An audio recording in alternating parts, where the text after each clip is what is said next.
Chris, how you doing? You're right on time. All right, good to see you. Sorry, you're cold, Nancy. It's okay. Are you all set, Gary?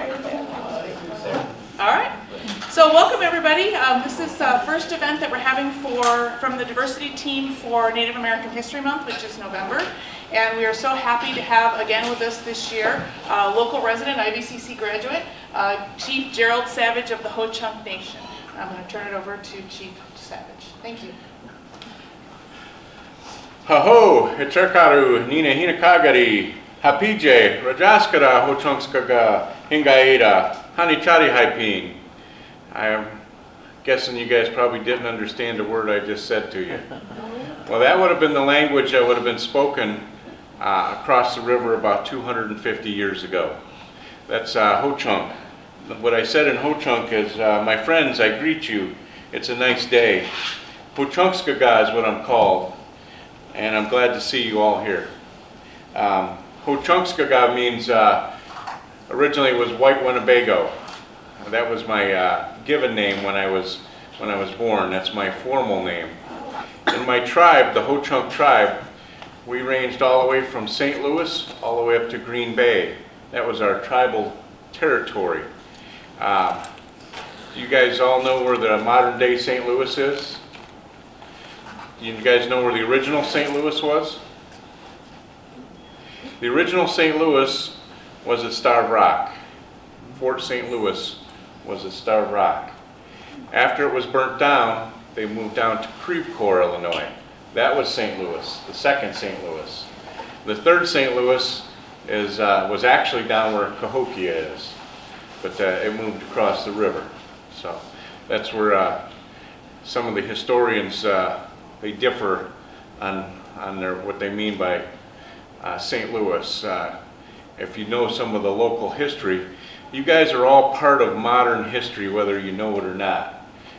Today will be just a blink in time, but from what you are here listening to, you guys will take these tales and tell them to people that you feel that it's important to carry the message on. We have a few people that are writing some notes. There's a lot of good information.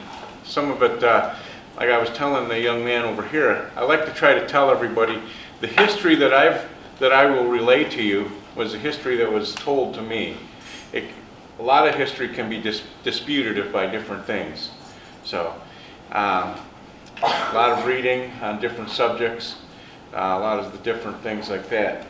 My tribal nation is just one of 567 registered tribal nations in the United States.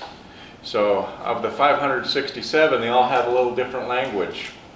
A little more of the history on my tribe. Like I say, every time the French explorers were the first people to encounter my people up in, they call it Red Banks, but it was Green Bay. The Iroquois guides that took them across the Great Lakes, they named our people the Winnebago. Winnebago and Iroquois means people of the stinky water. We're not the people of the stinky water. We're the people of the big voice or the people of the mother tongue. It can be interpreted both ways. That's why it's HoChunk. We're the HoChunk tribe. If you travel up to Wisconsin, that's where a lot of our tribal nation is. And then if you go out to Nebraska, there's a reservation there. There's settlements all over with the HoChunk people. There's tribal people all the way down into Oklahoma, but there was settlements all the way up all the way through Wisconsin and into Minnesota. In the 1830s, when they did the roundup of most of the Native Americans, especially here in Illinois, they rounded all the natives up and moved them out to settlements. It was kind of a land grab by the white settlers. The cavalry was half-hearted and not very well supplied back then. They took these people, they promised them, they gave them food, they gave them protection. They didn't really need much protection, but the natives kind of seen when they would stop and camp, they would disappear into the woods. And the cavalry didn't have enough people to search for these people. They just kept going with their orders. Most of the people were taken to be relocated out into Winnebago, Nebraska, or some went to Oklahoma. The different settlements, they would disappear into the woods and make settlements all throughout Wisconsin.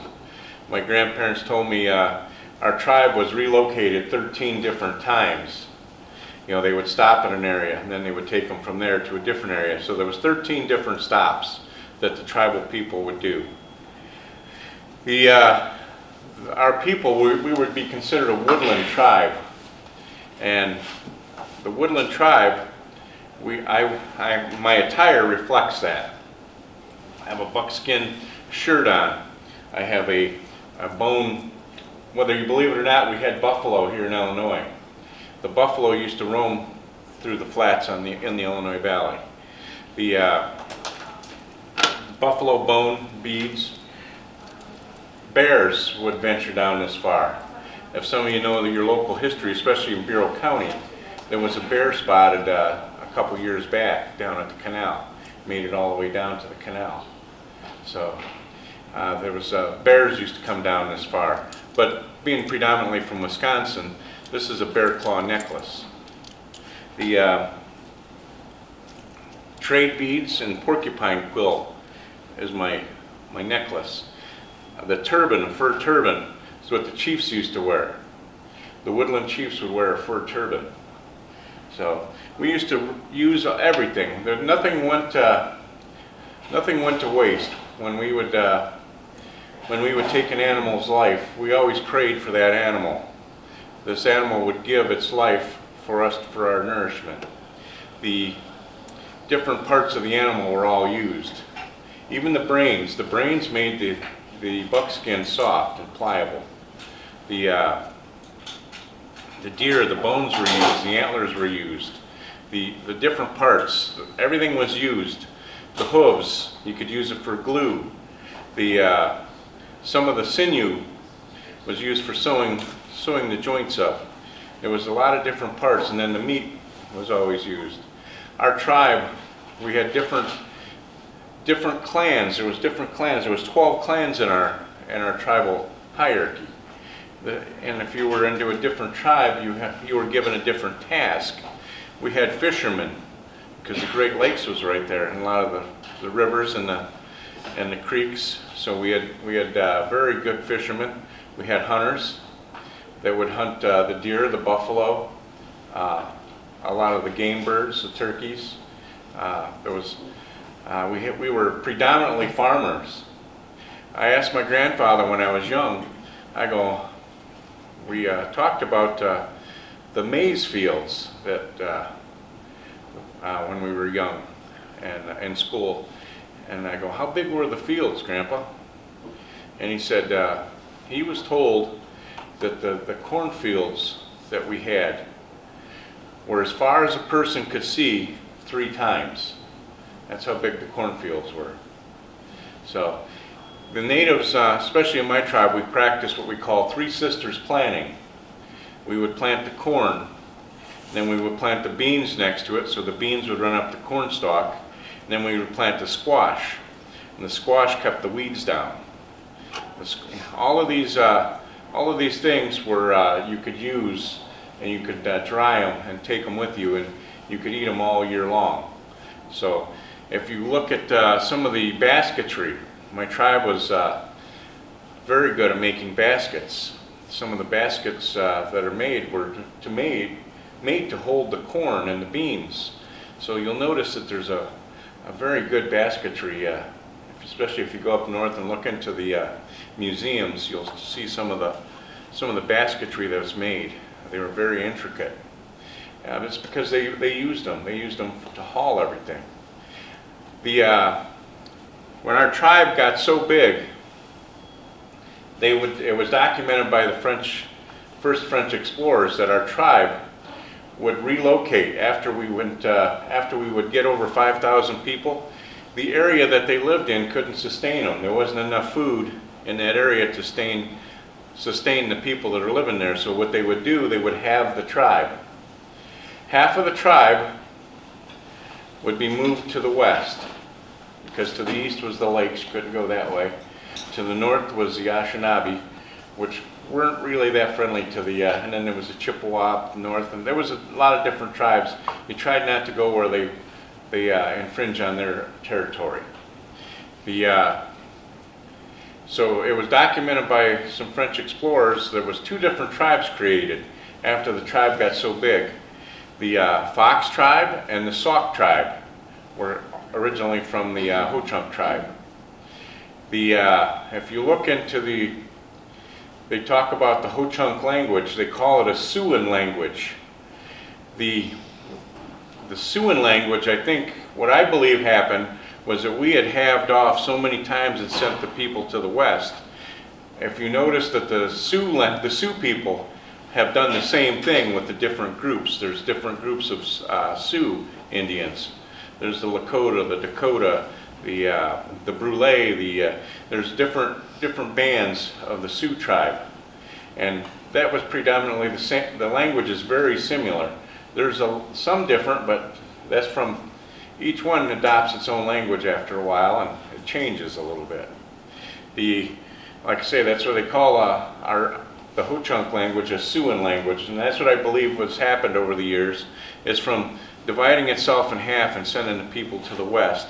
Our tribe has been from the original in Wisconsin all the way through the west.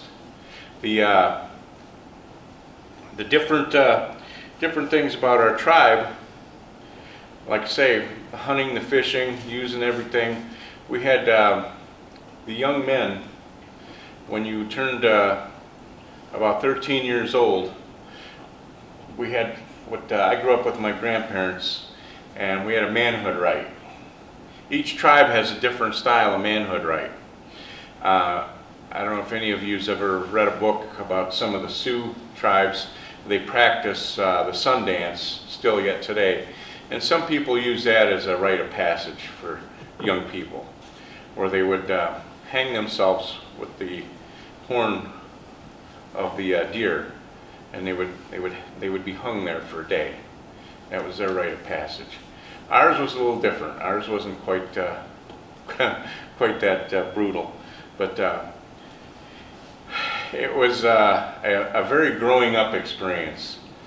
We had to, at 13 years old, you're set off by yourself into the woods with what you can carry. We were experienced campers, so had a good idea what we needed to take. But at 13 years old, you're not the best planner. I had all kinds I had my Denny Moore beef stew. I had, the stuff that young guys like. I had my can opener. I had my knife. About the 3rd day I ran out of that stuff, and about the 2nd day I realized I needed to get water. I didn't think about water at all. So I was in the woods. There was probably about a 200, 300 acre piece of property that was all wooded over. They used it for a hunting reserve in the fall, but I was there in the summer. Luckily, about 2 miles away there was a railroad track. I walked the railroad tracks and found a milk jug, and I go, well, there's my water vessel. And then I followed this one creek up to the mouth, and I found a spring there, and I got my water from the spring. The bad part about going to that spring every day was you had to go through the swampy area. And if you guys have been in a swampy area in the summertime, the flies, the horse flies, are just brutal. So you're running like you're a crazy person. You're going. So if there was anybody that was watching, I'm sure they had a good laugh. But getting the water was one of the things. It's one of the things that you don't think about yet today, especially the young people that are here. The Native Americans realized that water is a gift from the Creator. It's given for free. Yet they charge for a bottle of water. They get it for free, but they're going to charge you for it. So it always kind of annoys me when people complain about the taste of water. You wouldn't have to complain about the taste of water if we didn't contaminate our soil. And it's leaching back into the earth. The spring water is some of the best water you can drink. We've evolved from the water, all of us. At some point, they talk about as babies, we are in the womb, in the water. The mother's womb is full of water. So we come from the water. So it goes back that far when you think about it. The different, like I say, some of the different things that I wear, they all have different meaning. They would use this here for when they went on hunts, so you wouldn't get gored by the buffalo. Or if you went into battle, so you wouldn't get a knife. It would stop. If you wove it tight, it would be like mail, chain mail, except it's bone and leather. So I've got one on my throat here and one on my chest. So the weapons that they would use would be the bow and arrow, the spear, a lot of the different things. We had people in our tribes that were skilled flint knappers. They would nap out arrowheads. There was, like I say, there was a lot of different professions that the people in the tribe had to learn to survive. The survival was handed down generation to generation of what was going on in the area. We had, like I say, a lot of the different things. If you look at this gourd, it's made from one of the pieces of squash, and you listen to it. There's the seeds from the gourd that are in there. There's a piece of wood, a nice piece of. It looks like a piece of sumac. The feathers we got from some of the birds. On the back of my turban here, I have some eagle feathers, which reminds me, in order to have eagle feathers, I have to have my Native American ID. And without the ID, I wouldn't be able to handle eagle feathers. It's illegal for people to handle eagle feathers unless you're Native American. And we use them for religious purposes and for cultural awareness purposes. Like today would be a good thing there. Like I say, I do these programs for young students too, and they go, I was talking about my bear claw necklace, and the one young kid goes, "Oh, I bet that's sharp." I go, "It's not really as sharp as you would think. It's the eagle claw necklaces that are very sharp. The talons of the eagles are super sharp, where the bear uses its force. They're not sharp like a cat's claw would be." Pressure behind the nail. Yeah. Pressure. Yeah, it's the amount of force that they would bring with their paws. So the different things that we had. I'm from the Bear Clan. My brother is from the Eagle Clan. There's different clans. There's a Deer Clan, a Buffalo Clan, a Wolf Clan, a Thunder Clan, a Water Clan, a Dove Clan. These are the different clans that you could be born into. With the naming ceremony, it is probably like a lot of you have heard. The chief, he would talk about. They would get together and have council, and they would talk about different things. He would get to know the family. And then if something significant happened, like when I was named, my family was all together, and Chief White Eagle, he looked at my family, and back in the 60s when I was named, early 60s, late 50s, it wasn't. There was a fair amount of discrimination out in the public, and if you had dark skin, you were discriminated against. And my aunts, my uncles, they all kind of realized this, and they all kind of stayed out of the sun. nobody wanted to be dark because you got discriminated against. And Chief White Eagle, he's seen this, and he recognized that, and he recognized the area, and that's when he named me Chief White HoChunk. So I wasn't given the chieftainship until about 3 years ago when I received my bonnet.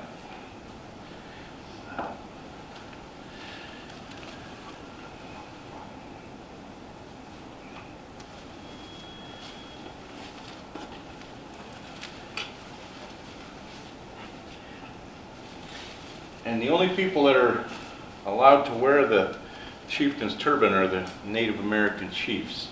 We see a lot of cultural thievery, let's say that, where people don't know any better, they'll wear a headdress. Well, in all of our tribal nations, it is a great honor that is bestowed upon someone to be a chief. Our philosophy of being a chief means that you take care of everybody. You don't take care of just your family, you take care of everybody. I try to spread the education amongst a lot of different people of things that are going on. I kind of lost my spot here for a second, but part of our tribal thing, you've probably seen, they have drums. And if you can feel this, you can feel the vibration that goes through the air.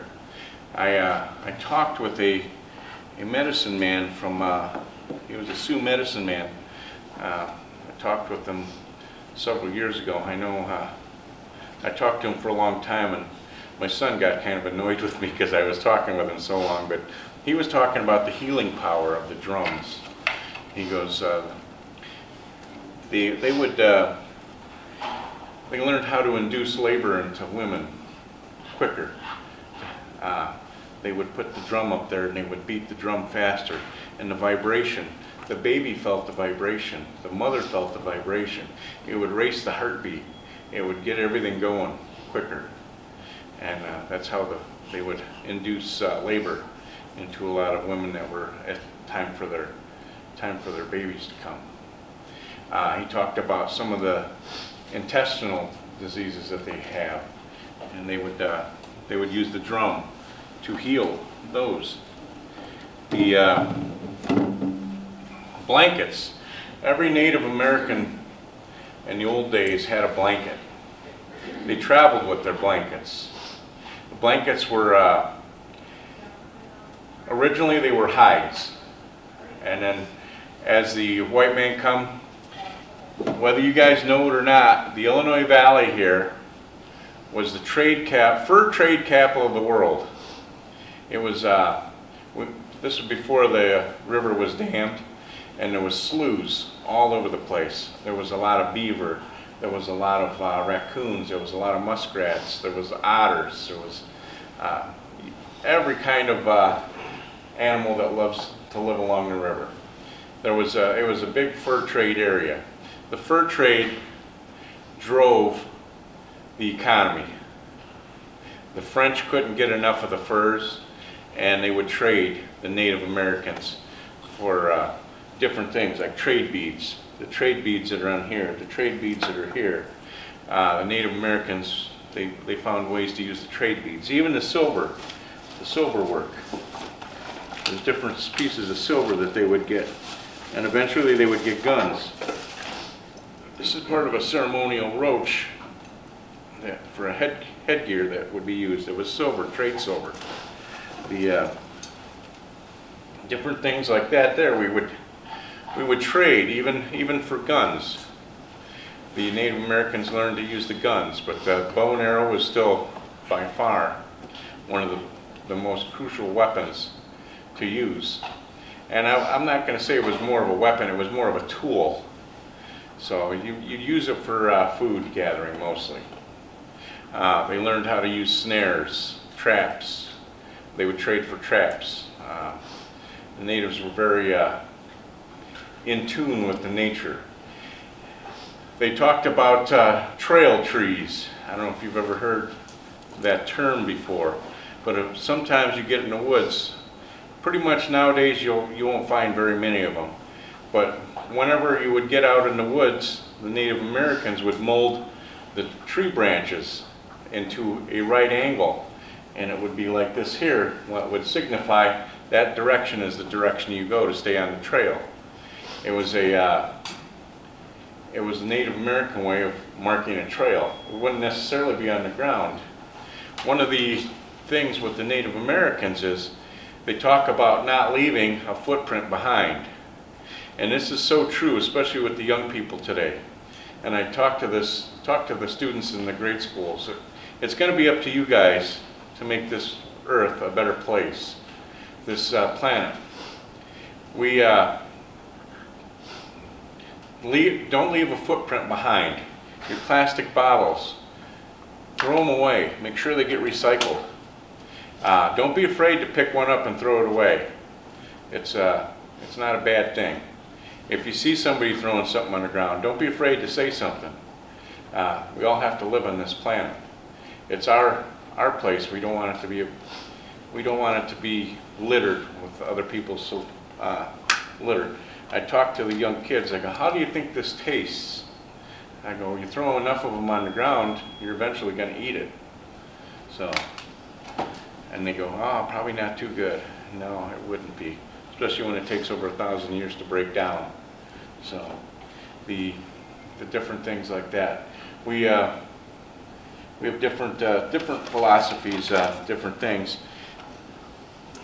If you value your freedom here in the United States, and this one here kind of goes way back before the United States was even thought of. There was a chief that run a tribal coalition. It was Chief Pontiac. Chief Pontiac was a brilliant military strategist, a very charismatic person. He ruled very strong. You know, the punishment, if you did something against his ways, he not only punished you, he punished your whole family. Sometimes he would kill your whole family if the deed was bad enough. That kind of ties into a lot of the history that comes into this Illinois Valley here.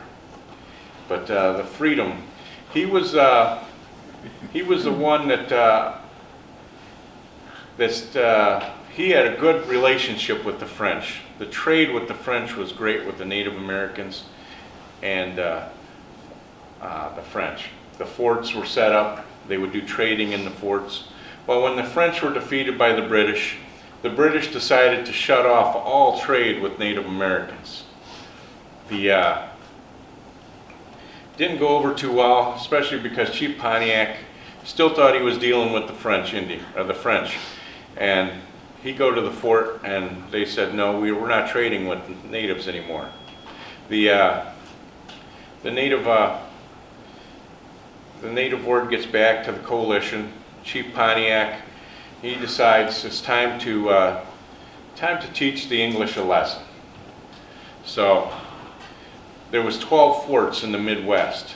He took 9 of the forts. He kind of had a lot of egg on his face because he couldn't take his own fort in Fort Detroit. Fort Detroit didn't fall siege, but there was 3 forts that he couldn't take. But he was kind of a legend after that because he put the plan together to take these forts. Some of them he burnt down. Some of them they just walked in, took them over, kicked them out.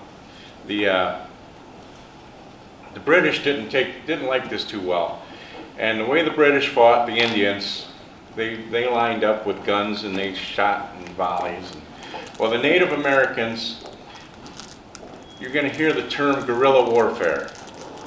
The Native Americans were probably the best at the guerrilla warfare. They taught the revolutionaries how to defeat the British with guerrilla warfare. You can't fight one-on-one with a team of people shooting at you, but one person can do a lot of damage in the woods when they're walking at night. You know, they'll never catch him. And he can take out 2 or 3 of them. So it was a way that the Native Americans taught the revolutionaries how to fight this battle. Well, part of the trade thing was with the blankets. The one British commander, he decided he was fighting the Native Americans the best he could. He decided he was the first known person to use biological warfare.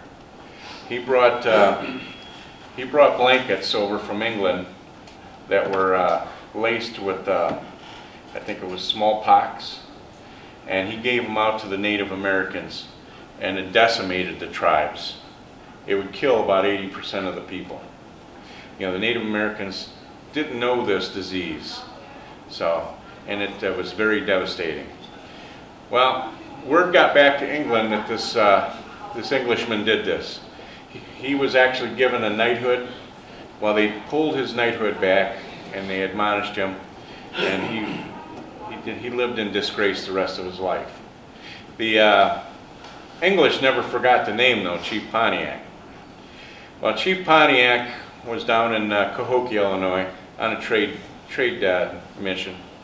He was down there, and the way the history writes it and talks about it, the British, they paid 2 kegs of rum to 2 young Native American guys to go kill Chief Pontiac. Well, they got all drunk and they went and killed Chief Pontiac. Well, if you remember what I said about Chief Pontiac, he was there with a group of his generals. And those two, they call them Indians from Illinois. Those 2 Indians took off. The generals gathered their people together, and they were in hot pursuit of these people. Their whole family, not just those 2, their whole family. Back then, families were pretty big. Some of you probably come from pretty big sized families now, but back then, you're talking 10, 12 people in a family, and then their relatives that are part of that. Well, you'll never guess where they went. They went to Starved Rock. That's how Starved Rock got its name. All of those tribes got together because those 2 killed Chief Pontiac. They surrounded Starved Rock and they sieged them out.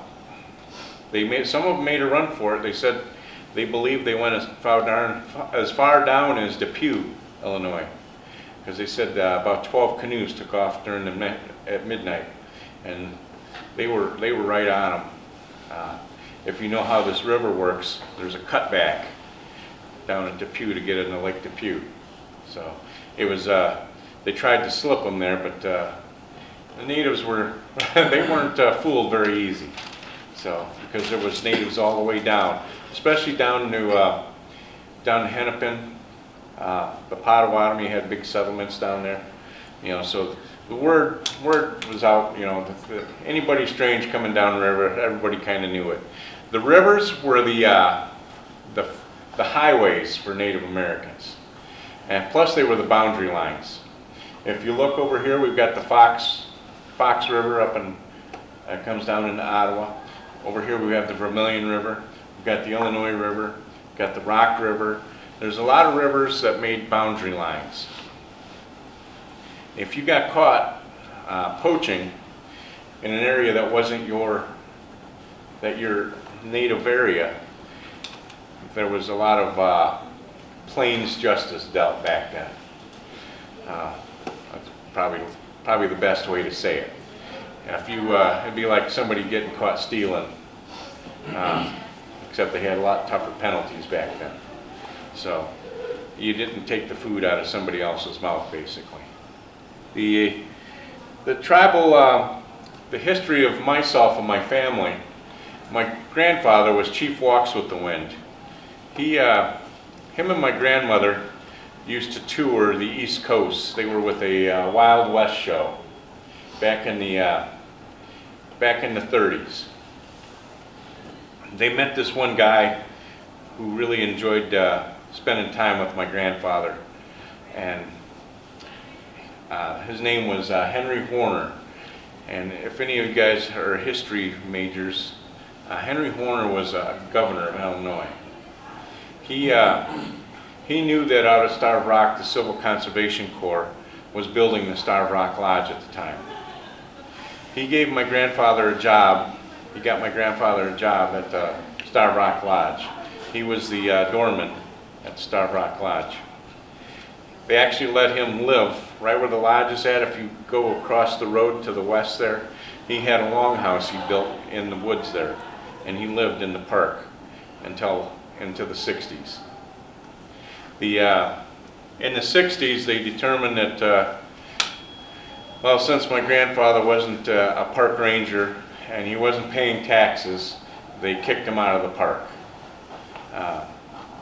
You know, it's easy come, easy go. Well, they didn't feel any remorse for that. Well, a few of the local attorneys picked it up and did a pro bono thing for him, and they got him 5 acres back within the park.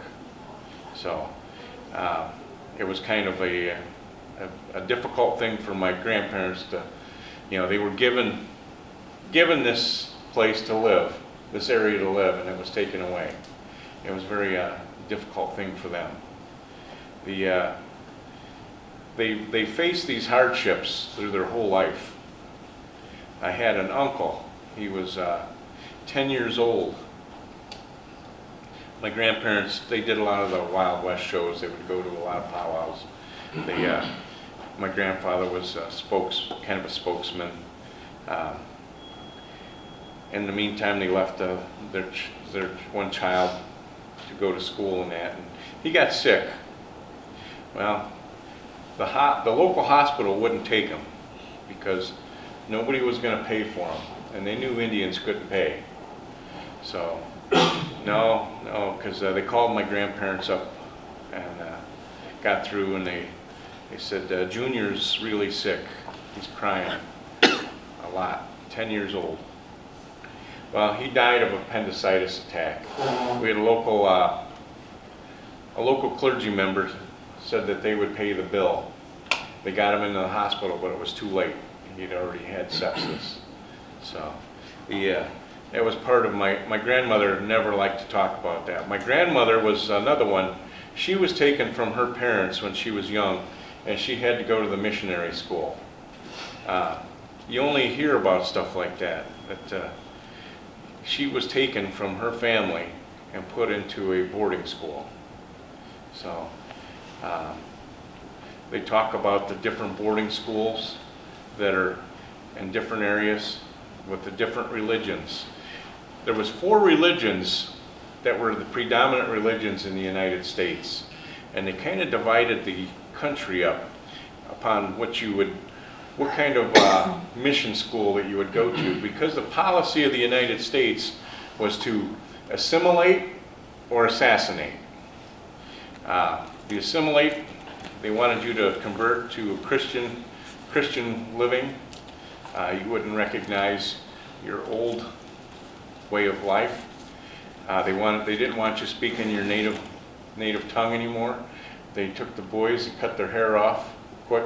You know, my grandfather. You'll notice I have fairly short hair. My grandfather always said that we have to live with the white man, so we need to kind of adopt some of his ways. And if you don't want to stick out, you probably want to have short hair. So he recognized that there was some bias still. Well, my grandparents, they faced a difficult life all the way through. But we've made the best of what we could. My grandfather had an archery. It was on the way, if you had to walk up to Starved Rock, it was right on the path going up to Starved Rock. He was pretty smart where he put the location at.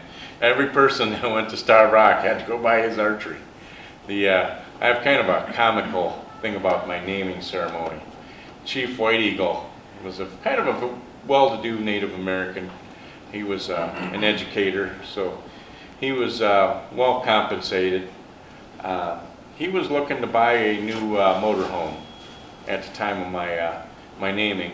And if any of you are old enough to remember, at Starved Rock, they had a circular drive. Everybody had to go around this circular drive. Well, my naming ceremony, right now where the visitor center is, was right behind there. That's where that took place.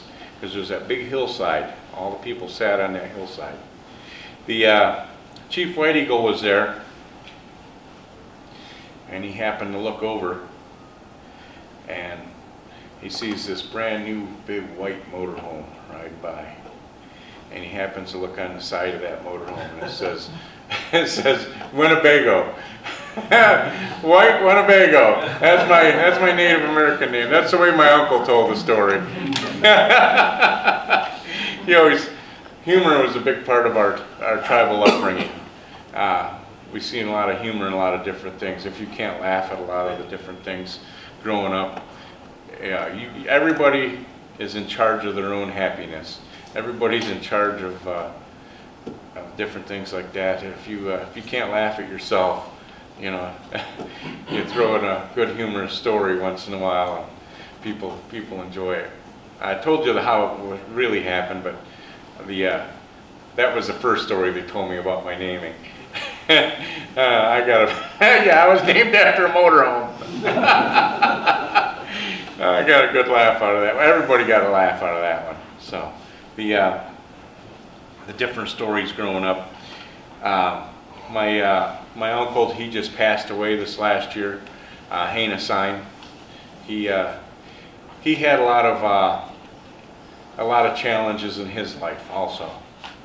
He was an Eagle Scout. My grandfather was big with the Boy Scouts. My uncle was a state archery championship. He was a state archery champion.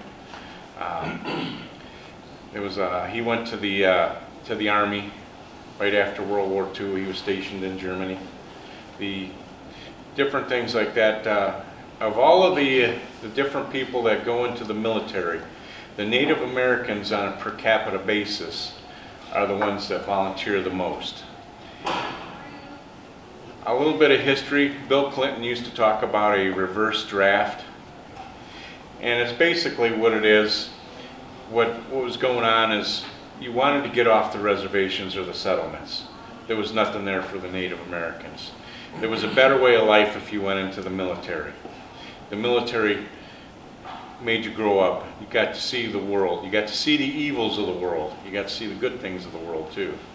So a lot of our people would go into the military. If you look at like say, per capita Native Americans volunteer more to go into the military than any other minority group or populous group. So we have a person from our tribe, Mitchell Red Cloud. He was a Congressional Medal of Honor winner. He took on a whole battalion while he was mortally wounded. He took on a whole battalion of Chinese in the Korean War. They've named a missile destroyer after him. That's out in that patrols in the Pacific Coast.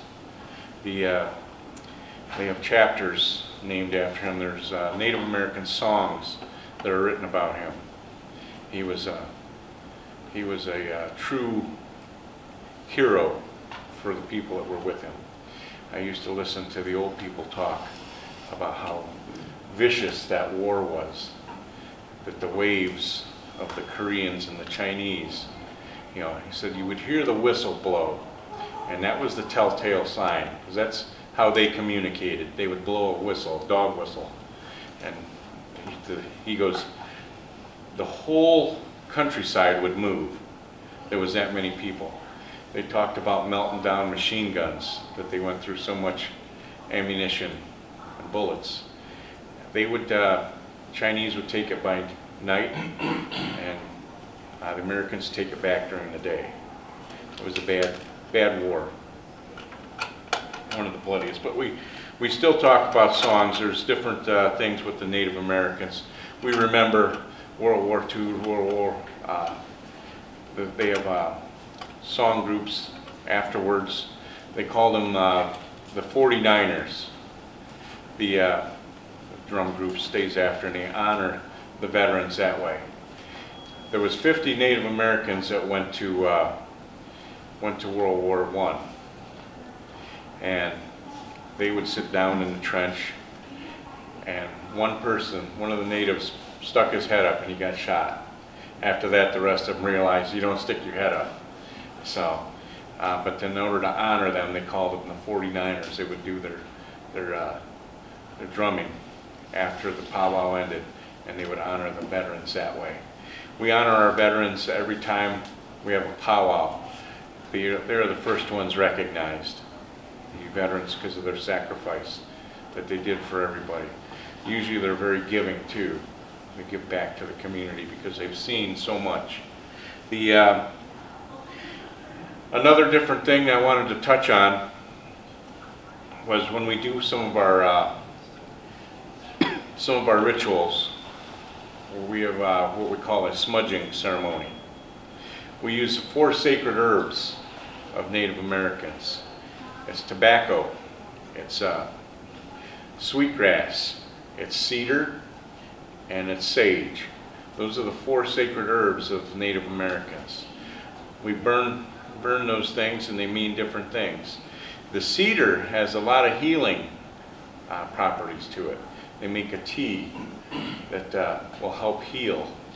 The same can be said with some of the sweetgrass tea. Some of they use, contrary to popular belief with the pipes, they have the tobacco. The tobacco is not what you would consider like a traditional tobacco plant. The Native American tobacco was made of willow bark, bear root, kinnikinnick, and there was one other thing that eludes me at the time, but it was all non-addictive, non-nicotine. That was what they would use for their tobacco, for their pipes. Contrary to popular belief, the Native Americans didn't smoke marijuana. So I try to get that out as quick as I can. I forgot to bring my pipe along, but I like to display my pipe and ask people if they knew what it was. Most people look at it and say, yeah, that's a peace pipe.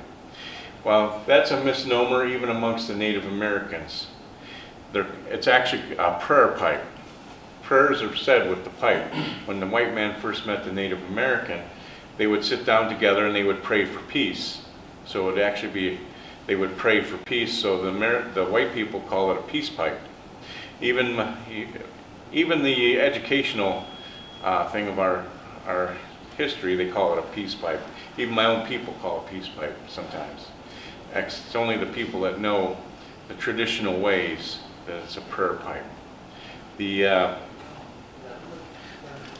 burn the traditional things. There's sweetgrass and there's sage in this one. I've got some tobacco here, and I've got some cedar in here also. We burn the different things for different reasons.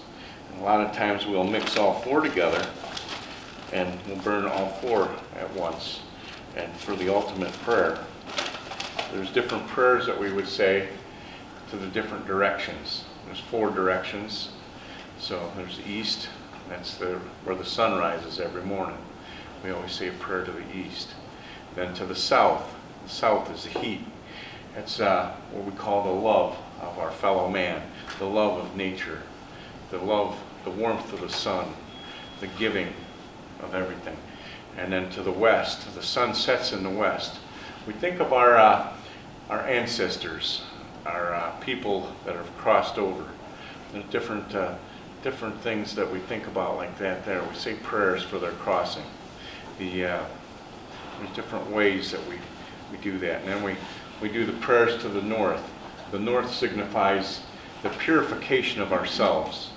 We say the prayers so we can become a better person. We say prayers to give us the right direction. We say prayers for somebody to give them the right direction. We say prayers for Mother Earth to help heal Mother Earth. So we use sage for that. Sage is more of a cleansing.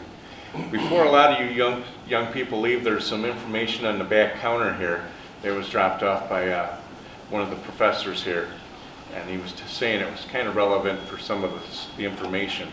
So if you want to take it, it's all free. So I appreciate it if you pick up some of that. If there's any questions, I'm ready to take any questions. So because we're I know time is getting short for a lot of you guys, so any questions? So whose land is the colony?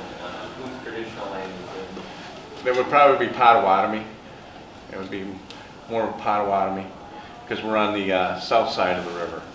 And the Potawatomi, they ranged on both sides. The bigger settlement was on the south side. Some of them ranged on the north side. They kind of strung up by the Fox River mostly and back down through here on the south side. On the north side was kind of a HoChunk area, Sauk. There's different tribes that they were friends. They had kind of compacts together. So earlier you talked about like water and how spring water is the best tasting water and Yeah. like how we contaminated. Like after learning like that people have contaminated water, did you people have to do anything like to kind of purify it, or did you? They usually found another source. Finding good clean water is beneficial for everybody. You kind of mark. You watch some of the old Western movies where they would say, "No, you never water your horse here because this water is bad water." It's one of those things where the natives knew, that was a bad area. Do you guys own your own land, or is it federal land? Because I heard like in Arizona, I think Navajo, that's actually federal land. Some of the land is managed by the federal government. You've probably seen a thing in the news a while back where the guys were letting their cattle graze on this federal land. Well, that was actually native land that's leased through the federal government, and they didn't want to pay any lease payments to the government, and they were actually on Indian land. And the tribes get payments. Well, that was kind of a big contentious issue with what was it, Clive Bundy that was a very, he was basically stealing off of the Native Americans, and you see they really didn't do anything about it. They let them all go. So I live about a mile south of Shabanov Park, and I wondered if you could just talk a minute or two about that and Black Hawk. Chief Shabanov was a relative of, he was actually a relative of Chief Pontiac, Chief Tecumseh. He was one of the family members. That's why he was a chief also. He was a very peace-loving chief. If anybody knows any of the history about Shabanov, they talked about where they dammed off the one. It's not quite a river, and it's a little bigger than a creek. They dammed it off, and the natives that lived there used to fish off of that river. Well, he dammed it off, and the fish couldn't migrate back up the river. And they got into a big argument, and a life was taken, and it started a big dispute there. With the Black Hawk thing, he was a farmer. His family were farmers over by Moline, and they were talked into going across the river. They said that the land was good over there. Well, they decided to check it out. They didn't really want to leave what they had. So they went across the river, checked it out, seen it was not as good as what they had. So they went back. By then, the white people seen that they'd moved in, and there was a big confrontation that happened there. Black Hawk gathered about 40 of his braves, and Abraham Lincoln even writes about the history of this. He talked about, I forget what run they called it, the cavalry confronted Black Hawk and his braves. Well, the story that the cavalry talked about, there was 2,000 Native Americans, just scared the heck out of the cavalry. The cavalry turned and ran because they were outnumbered. There was only 40 of them. But that started the reinforcement, and they tracked down Black Hawk and his followers, and they they basically killed all of them and their families. So that was part of one where they talked about that the cavalry members were just put the babies out in the river and they took target practice on them. So that was one of the sad stories that came out of that. And it was up by Galena where that happened. So it was there's some sad stories that have taken place that have really been on the bad side of the Native Americans and the theft of their land and their ways. The assimilation or assassination policy of the early government people. You know, there was a thing on the History Channel I was reading about, and they're talking about they gave tags out so you could be an Indian hunter, and they gave you rewards if you brought in Indian scalps. So that was a truth that actually happened. The scalping was not a Native American thing. It was actually came from England. So that, or I'm not going to say England, over Europe. It was a European thing. Some of the settlers that came over, they started doing it, and the Indians seen it and said, well, we can do the same. So, you know, it's a one-upmanship. So, but back to this modern age, the modern Indians, if you go up towards Chicago, it's one of the bigger settlements of Native Americans in the Midwest. One of the bigger settlements is up in Minnesota. Chicago is one of the bigger ones with a lot of different tribes. The American Indian Center is located up in Chicago. They do a lot of good work with a lot of the tribes. There's different groups that do host different powwows and that. So this weekend, if you guys are game or something like that, or you're bored and want to go explore, Friday night I think there's a powwow, or Saturday night. It's up in Chicago. I'm not sure where it's at, but the Indian Center is hosting it.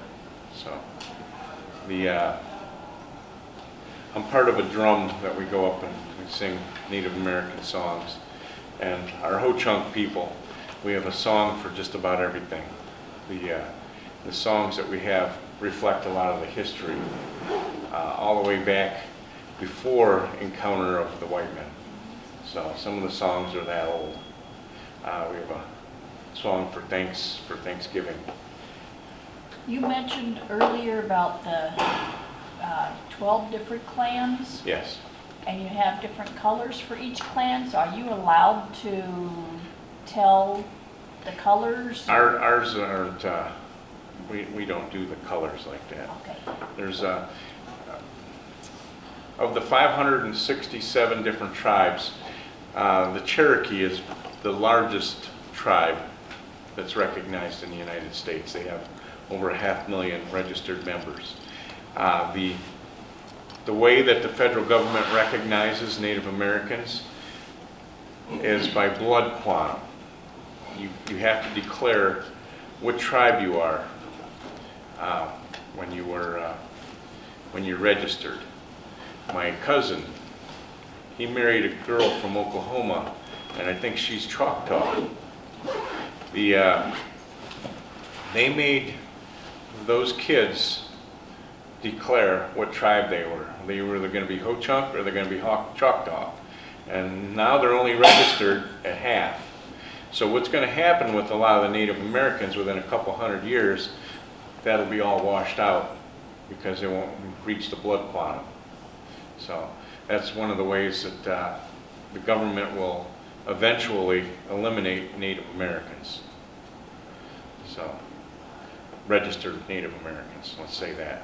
They'll never eliminate Native Americans because a lot of people here identify with a Native American culture in one way or the other. And you know, people say, well, they're not Native. I go, they are Native. Native is in the heart. It's not because my blood is different than yours.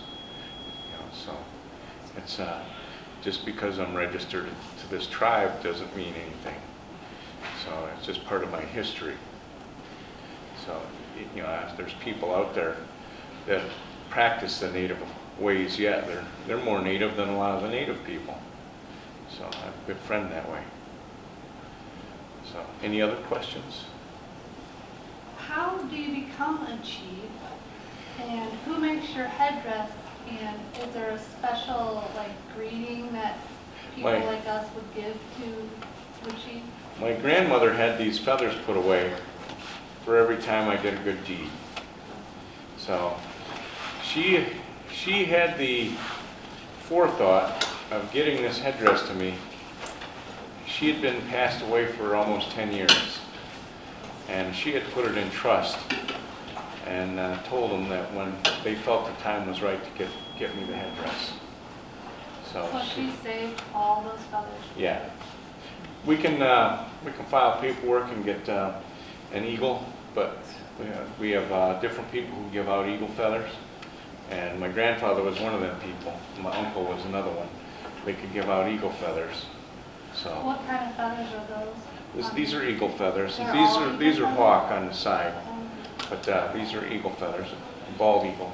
Do you make that, or does the tribe people make that for you? Different people in the tribe would make it, yeah. So. And so how do you become the chief?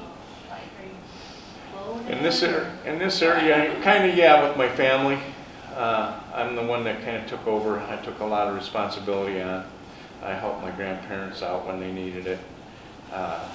It was a lot of, after my grandfather died, my grandmother was on her own. There was nobody really to take care of her the way that she needed to be taken care of, with the responsibilities, with the food, with the paying the bills, just managing her property, different things like that. So we went ahead, and I went ahead and stepped up because nobody else was around. Nobody else was responsible enough. So it all kind of played into that whole thing. And they took me on the tribe, or on the road when I was little. We would go to different powwows. It was kind of nice for me.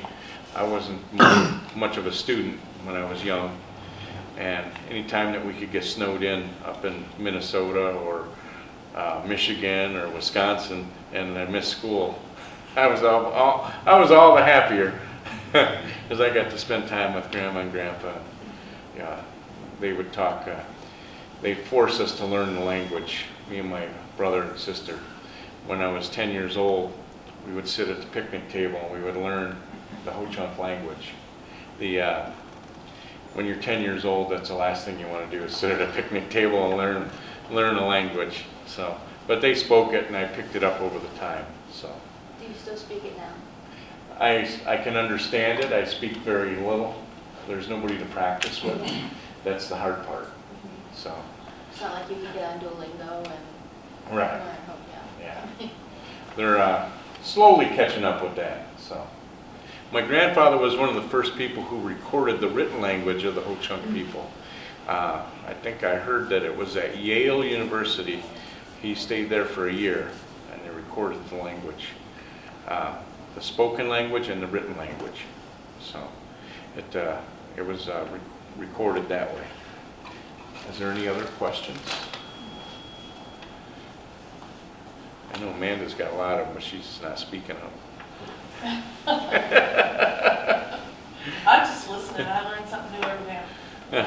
So, well, if there's no more questions, we can wrap it up.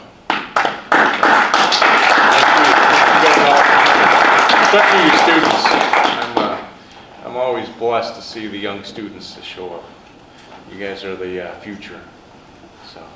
We do have another presentation. I'm just double checking my dates coming up for Native American History Month. I believe it is Monday, November 18th. Kim, and I've never, this is phonetic because I've never heard her name pronounced, but it's Sagathis, I believe. She's of the Ojibwe Nation. She's a Illinois Rhodes Scholar, and she's going to be here, same place, same time, just different day. And she's going to be talking about the history of Native American music and dance and leading a drum circle. So that's free, open to the public, so spread the word. We hope to see you back in a couple of weeks. That's the 18th? 18th, yes. Monday the 18th at noon. If you have a drum, bring your drum. If you got a gourd, bring a gourd. Well, there's a lot of things I could have brought. Where I can we didn't. get a real drum like that? They sell them at the powwows, Do they? yeah. And there's kits out there, you can try to make your own. Yeah. Yeah.